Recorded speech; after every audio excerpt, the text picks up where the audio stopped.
You need a theory of change. It gets people involved in politics. Has anyone had any problems with how are you going to bring in?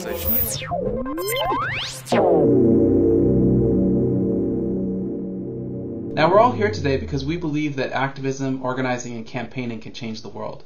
And we want to know what role technology will play.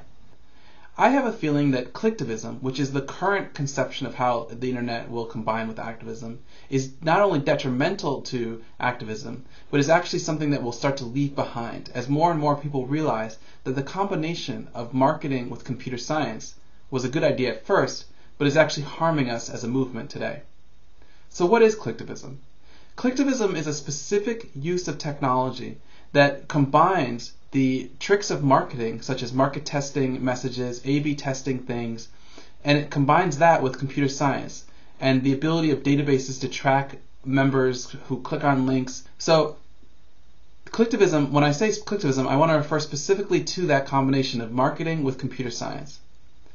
Now, Clicktivism privileges what is measurable. It privileges how many people click on a link, how many people forward an email, and it gears its activism around increasing these percentages, believing that these are indicators of success.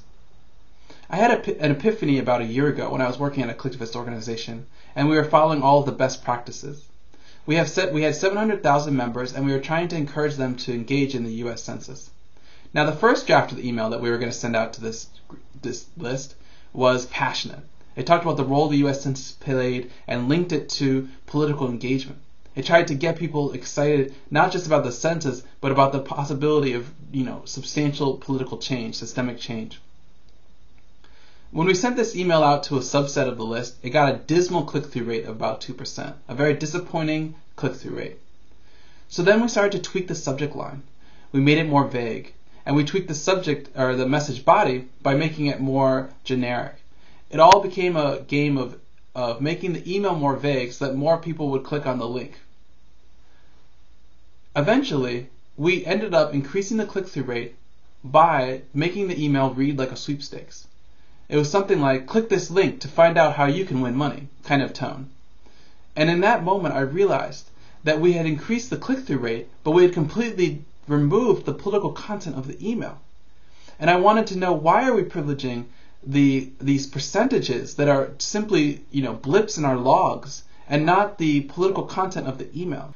What kind of organization are we trending towards if we continually gear our efforts towards attracting people who are interested in sweepstakes emails and not real political engagement? So that's the first problem with Clicktivism. By placing an emphasis on only what is measurable, then we only value what is measurable. And that has a downward effect on on our political power. The danger with Clicktivism is that we've become obsessed with metrics to the point where we forget that it's not about how many people click a link, it's about how close we're coming to achieving a revolution. The end-term goal has nothing to do with logs or how big an organization is. We might think that the number of people clicking a link indicates whether or not we're achieving our goals, but I would actually argue that it doesn't, because the kind of work that needs to be done right now, the kind of work that needs to be done that will make it such that we can pull off an egalitarian revolution in the West, is the kind of work that involves changing people's perception of reality. We can't rely on people as they are right now. We have to engage in a long-term process of consciousness raising. So that means that if we actually send out an email whose goal is to change people's minds over the long term, knowing that they might not agree with the email right now, that the email might get low click-through rate right now, that is a better political move than what we do now, which is we appeal to people as they are right now. Not every use of technology is Clicktivism, and I want to be careful to disambiguate the notion of Clicktivism from all uses of technology. I think there's some positive uses of social media that are not Clicktivist. I believe that the internet is very well suited to what I call meme warfare, or engaging in the battle of ideas. We can use the internet to quickly disseminate ideas, to quickly disseminate information about where protests would be, to quickly disseminate all of the things that are necessary to pull off a revolution, while at the same time completely ignoring how many people are clicking on a link, completely ignoring whether or not our A/B tests and our market tests say that these emails are good or bad. We can instead base it around passion, you see. So there's one use of social media that would be to spark epiphanies passionately and get people out into the streets protesting. That's a positive use. Another use of social media would be again to be obsessed with metrics, to look at things in a technocratic, engineering, and marketeering way, and be concerned with how many people are we getting to, instead of what kind of quality are we getting out there. When activism is marketed like a brand of toilet paper, then we are doing no service to ourselves as activists.